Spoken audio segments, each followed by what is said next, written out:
Season 6 of My Hero Academia is complete. I'm surprised to say that this is one of the best seasons of the show. I was this close to dropping the show after Season 5, but I decided to give Season 6 a shot. I made a video late last year that featured My Hero Season 6, and how I thought it was just mid. Well, the show has returned back to being a banger. They did a lot of things right, and overall I was pretty impressed, but they still did some things that I wasn't impressed with. To start, I want to talk about the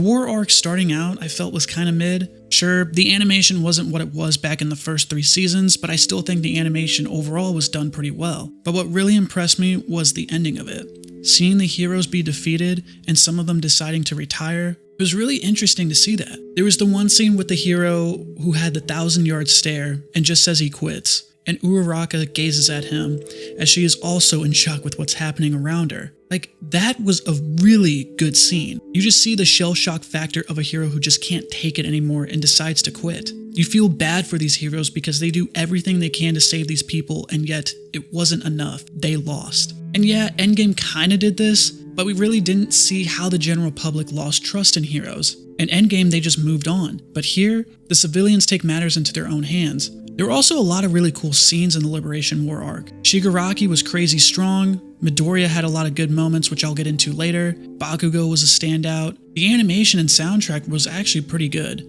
and with the consequences of the Liberation War arc, that's what leads us to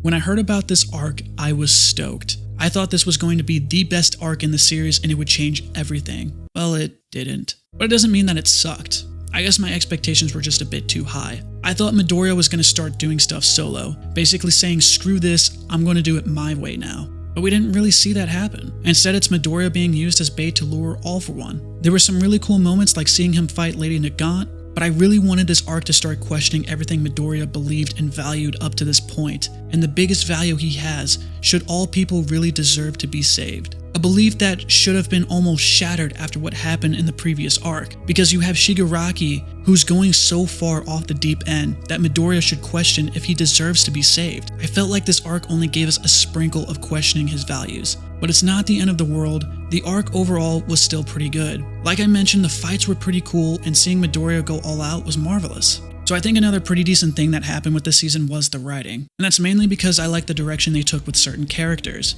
Bakugo was the biggest standout for me. You finally realized the entire time that he was hurting Midoriya all because he was afraid that he couldn't catch up to him. That was both astonishing and heartbreaking to see. His redemption with Midoriya started pretty early on, but now it's finally reached its apex as he apologized to him. I really liked what they did with Endeavor too. They actually did a pretty decent job last season with trying to make amends for what he did. Probably one of the only few good things from last season too. And seeing Dabi's reveal and how it just completely destroyed Endeavor, that shit hit hard. And of course, you have to talk about this guy. Like I said with the Dark Hero arc, I really wanted to see him struggle with his values, have him questioning everything, and we did see him push himself non-stop. I do like the route they are taking with Midoriya though. Having him go up against Class 1A was very special to see. Seeing the impact that Midoriya had on everyone and how important he is to them was extremely powerful. Of course, in anime fashion, it's all about the power of friendship, and that's how they're gonna save the day. And man, another great thing they did with the writing was with the civilians.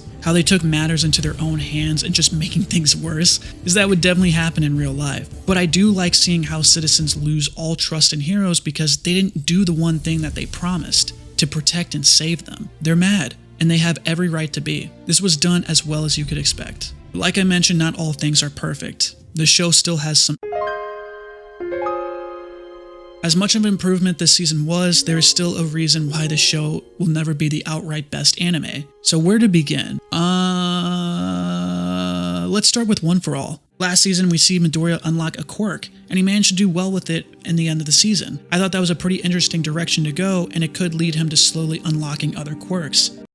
Yeah, no. Let's just give him every single quirk now. I didn't like how this was done, because it really appears to be that they are trying to rush everything. We know the story is coming to its conclusion soon, and with how things have played out so far, it's going way too fast. Midoriya getting all of these quirks and mastering them like it's nothing is a big issue because it doesn't feel deserved. It just feels like he's mastering these quirks because it's convenient to the plot.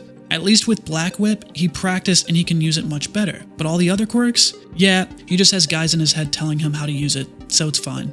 That ain't right with me. Maybe they slow it down a bit and give him some consequences to using these quirks all willy-nilly. I think it would be really cool to see the consequences of using One For All at a high percentage, and his body just can't handle it right now. So when we start the Dark Hero arc, he may not be able to use his arms anymore and has to come up with different ways to take down his opponents. Basically trying to do a balancing act, giving him such an insane power-up. But I don't write for the show though.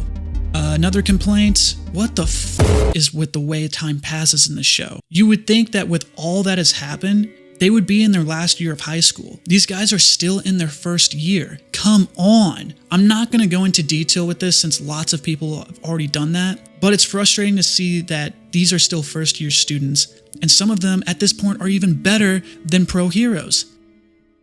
Overall, I think Season 6 was a step in the right direction. It was a massive improvement to Season 5 in terms of writing and animation, and I hope that the next season will be just as good, if not better. Anyways, that's pretty much it. Thank you all for watching. If you enjoyed, be sure to hit that like button. Make sure to comment down below what other videos you would like to see, and make sure to hit the subscribe button too. I'm MoeFoeGenius and I'm signing out. See you all later.